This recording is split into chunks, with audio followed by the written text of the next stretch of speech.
something is and I know that there's not a whole lot of taxes generated out there, but if you recall, we had a situation in our own city where the State Tax Commission had inadvertently coded Gulfport businesses as Long Beach businesses.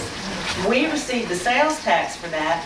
They caught their error, and then they started deducting it from our sales tax. And, you know, we went through that for a year of the deductions from the sales tax.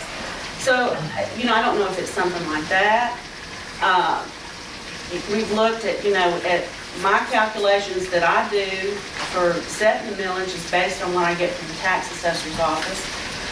Ms. Hamilton and Jamie Harvey took that sheet to the tax assessor's office. Is this correct?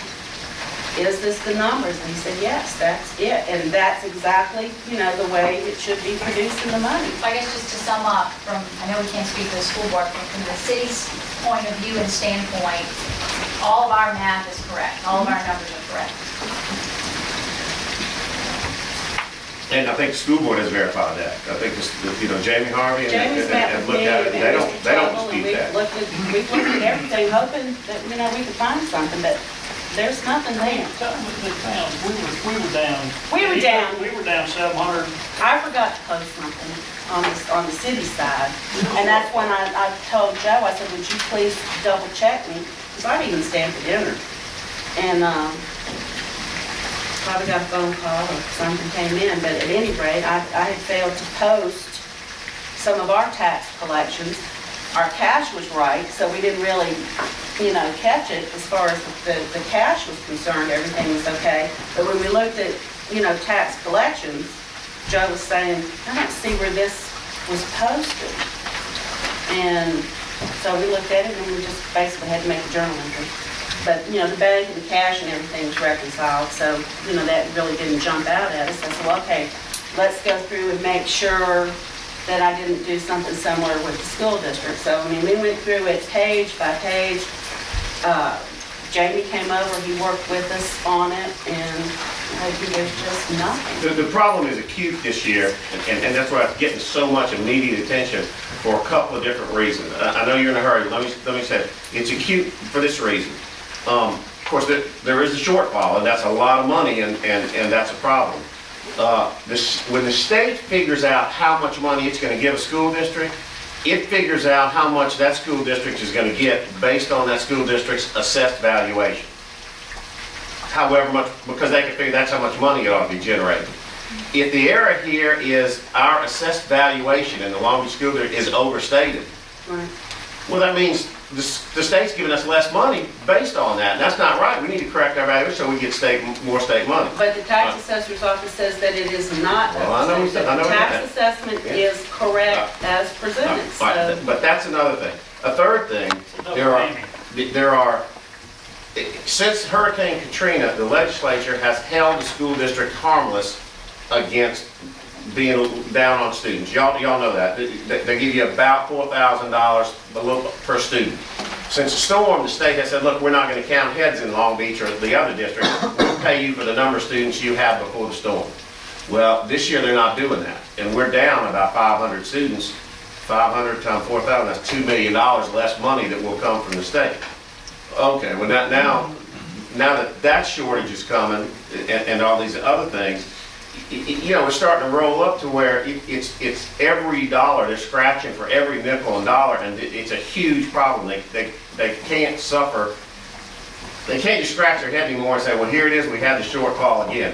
They got to figure out where the problem is and correct it so they don't keep having that recurring problem. You know, $1 million short on that, $1 million short on that, $2 million short on the regular. I mean, you look at it, you know, millions of dollars in shortfall this year that's going to come home, and got to figure it out. Thank you. I appreciate the time. Okay. Let's see. Cascade Point, uphold development of buffer sidewalks and green space. I brought this up last time, and Mr. Simpson said that is something we need to address with our permitting office. And And I guess I tried to look and see if we have a procedure, or how do we make sure that, you know, in 20 years, when they sell off a parcel of land, that whoever's in our permitting office knows that these buffers and sidewalks need to go with that parcel of land when it's sold off. I didn't know, how do we track that? How do we make a note? How do we maintain that that happens? Typically, on any subdivision, they give you a final plat, and that's what you go by, is that final plat. But I guess in this case, if he should sell off a part of that, He still has to plat it out to be able to sell it off. okay. I mean, So you can't- it would just be sitting It's in either that a 1 electronic acre file. plat, a 10 acre plat, or it's a quarter acre or whatever. He's got to still plat it somehow. You can't sell it without it being platted with a parcel number. So if he was to sell it and plot it out that, would it, you know, if that person that wants to buy it says, well, I don't want to adhere to the sidewalks and the buffer zone, so he goes to sell it and he doesn't put those in there, how, If you're worried about buffer zones, when they do the final plat, they need to have that as common to the whole project with that 15-foot buffer Right. running around the thing, and that's still going to be part of final plat. Now, there is, in your subdivision regulation, you're required to put sidewalks in new subdivisions and all of that. That all comes out of subdivision regulation. You do have buffer zones and all in the zoning regulation. I mean, they're only about 15 foot between a commercial and a residential. They're only about 15 foot, but that would all have to meet either the subdivision ordinance or the zoning ordinance. And it'd all have to be platted out, and if there's supposed to be a buffer, and you agree to a buffer, it should be on the final plat that it's a common area. It's a park or whatever. Is that everything? Okay. All right, report from city attorney. I don't have anything in addition that we haven't talked about. All right, comments from the public. Matters not appearing on the agenda. M.A. Cruz, That's me. 19.015, what are you trying to trick us? That's it, that's Come on. Comprehensive plan. I'm just asking where we are, because I know that the final plan is down now, and I know that the board was very interested in getting it out so that the public could see it. And I know it's been here for about a week now. Just been about a week. They've got a work session, they're trying to get a work session scheduled, Thursday. yeah, I want to say this week. Thursday. They were having problems, being in the holidays, people can't make it, so they're having a hard time trying to get everybody together.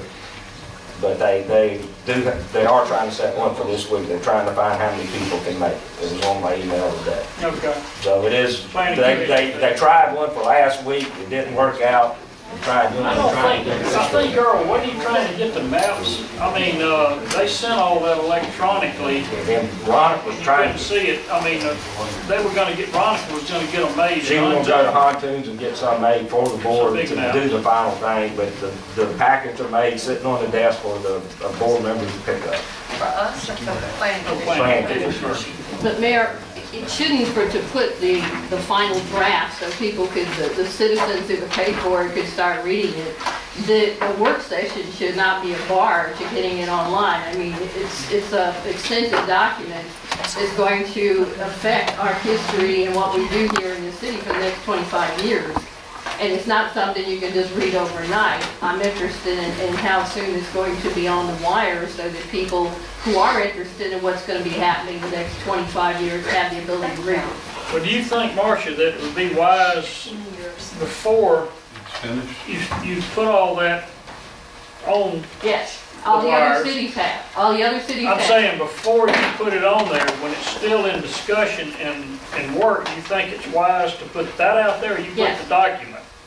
To put the that you're gonna document out finish. there because you have the final draft. Yeah, but you may change something, Marcia, this public hearing's coming. But the public needs to be able to read the document to know what they're coming to say to you that may need to be changed. I think they're trying to make sure that all the corrections were made in the document, and that's what they're looking at before they put it out. We're that gonna let they them made meet all on the that corrections first, that and were supposed to be We'll see made. if we can